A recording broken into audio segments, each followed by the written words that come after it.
Facts about every zombie in Plants vs. Zombies 2. Hello everyone, welcome back to another video. Today, I'll be sharing facts about every zombie in Plants vs. Zombies 2. Many of you have been asking for this in the comments section. Before we start, the YouTube imp asks you to subscribe. Please click that subscribe button. It's free and it will help me a lot. Let's start by the tutorial level, where we encounter the basic zombies. There are 4 different types of basic zombies: the basic zombie, the conehead zombie, the buckethead zombie, and the brickhead zombie. While most of these basic zombie variants may not differ much in terms of abilities, they do have varying levels of armor and distinct appearances. For simplicity, we'll consider the basic zombie variants as a single entity. Across almost every world, you'll find similar basic zombies. For example, in the ancient Egypt world, they take the form of mummy zombies. Although some worlds feature unique basic zombies, we won't cover those in this video. Now, moving on to the flag zombie. Like the basic zombie, the flag zombie appears in every level, and all of its variants share the same characteristics. Therefore, we won't detail each of them separately. Interestingly, in the original Plants vs. Zombies game, the first level did not feature a flag zombie. However, in Plants vs. Zombies 2, a flag zombie makes an appearance. That just explains that Plants vs. Zombies 2 is not just a complete copy of Plants vs. Zombies original. Moving into the first world, ancient Egypt, we have RAZOMBIE. This zombie draws its inspiration from the Egyptian god of the sun, Ra. As a nod to its counterpart, the RAZOMBIE has the unique ability to absorb sun. Considering Ra is the god of the sun, it makes perfect sense. One fascinating fact about the RAZOMBIE is that it can only steal 5 normal-sized suns.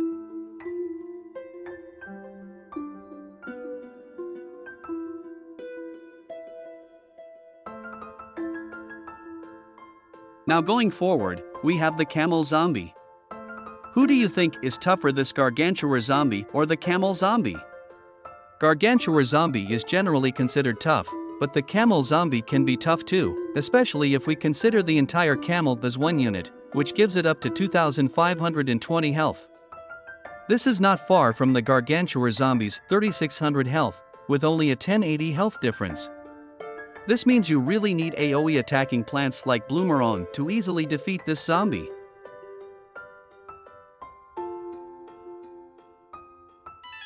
Now, let's talk about the Explorer zombie. Note that Torchlight and Explorer zombie shares the same characteristics. Torchlight is just an enhanced version of Explorer zombie, so they will be counted as one. Explorer zombie has interesting interactions with some plants. When it meets an infinite, the infinite will burn instantly because of the zombie's torch. This makes the infinite vulnerable to the Explorer zombie's attack. However, this won't happen if the infinite uses its plant food effect, as the Explorer zombie cannot burn through infinite's force field and will be forced to eat it instead. Which doesn't make sense at all. Similarly, Charred Guard is another plant vulnerable to the Explorer zombie. Normally, Charred Guard can push back zombies with its leaves when they try to eat it. But Explorer zombie can burn Charred Guard without getting pushed back.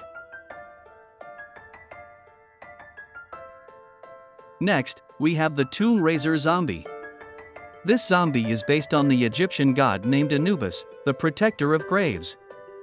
The Tomb Raiser zombie will always throw 2 tombstones every time he performs his throwing action. He can only create 6 tombstones before reaching the lawnmower. I know everyone is aware of this trick, but did you know that you can stop a grave from spawning by planting a plant on the tile where the bone is landing? It's a pretty good trick if you're up against this zombie.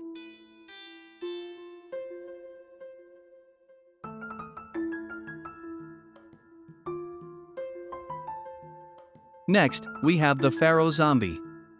Did you know that he will stop for short seconds after his sarcophagus is destroyed? Bro's got some flashback there. I don't know why this happens, but that's a fact for you. Moving to our first Gargantuar zombie. We have the mummified Gargantuar. Mummified Gargantuar's weapon is sarcophagus. If the U manages to freeze or butter the mummified Gargantuar just as its sarcophagus hits the ground, a regular mummy zombie can be seen inside. This is really odd as normally there are pharaoh zombies inside the sarcophagus. Cute bacon burger.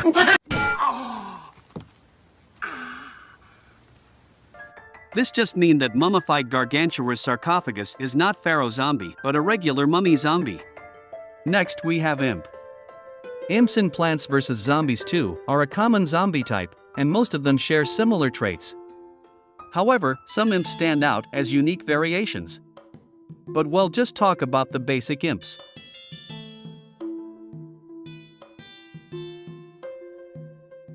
Here's an interesting fact. Imps actually have the same health as basic zombies. It might be surprising since basic zombies look tougher than imps, but their health is actually the same. I know most of you don't know that. If you just look at the appearance of both zombies, basic zombie really looks more tough than imp. But in reality they have the same health. At first I really thought that imp is weaker than basic zombie.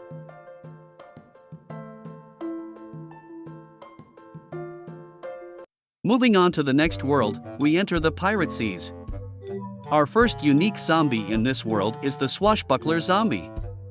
This zombie has a chance of not landing on the lawn, resulting in a failed attempt, and he will automatically fall into the ocean, leading to instant death. However, this occurrence is rare.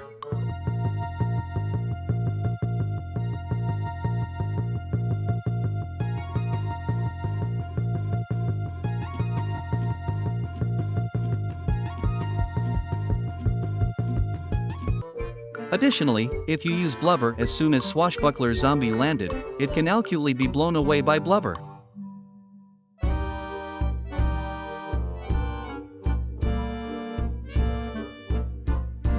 Let's now discuss the seagull zombie. Interestingly, this is the first zombie to utilize a bird as a mode of transportation, being carried by a pelican. One interesting fact about the seagull zombie is that it cannot be directly targeted and killed by the Grim Rose, due to the seagull zombie's height. Additionally, Grim Rose can be easily eaten by seagull zombies, as it can't be damaged by it. When a seagull zombie consumes a chili bean, it releases gas from its head.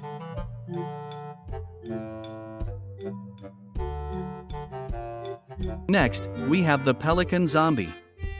When a pelican zombie encounters any filament family plant, if electrified, its pelican will transform into a seagull zombie. Strangely, this makes no sense at all, as it uses the exact same electrocution sprites as the seagull zombie. Now let's talk about the imp cannon zombie. You might have noticed. Although imp cannon has wheels, a spikeweed, spike rock, or cactus can't instantly destroy it. Did you know that there's a glitch where, when a kernel pulp that launches butter in the air and at the same time, there's an imp pirate zombie also in the air, still, it will get immobilized by the butter and doesn't have butter in its head. If you manage to defeat that imp pirate zombie while it's in this frozen state, it will land and walk around slowly without its head. And another thing is, if you manage to spawn an imp cannon using necromancy in the Dark Ages level, the game will end immediately.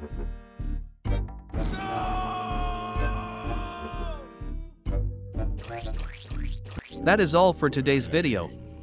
Maybe for now on I will be uploading once a week. So you better be aware for my weekly upload.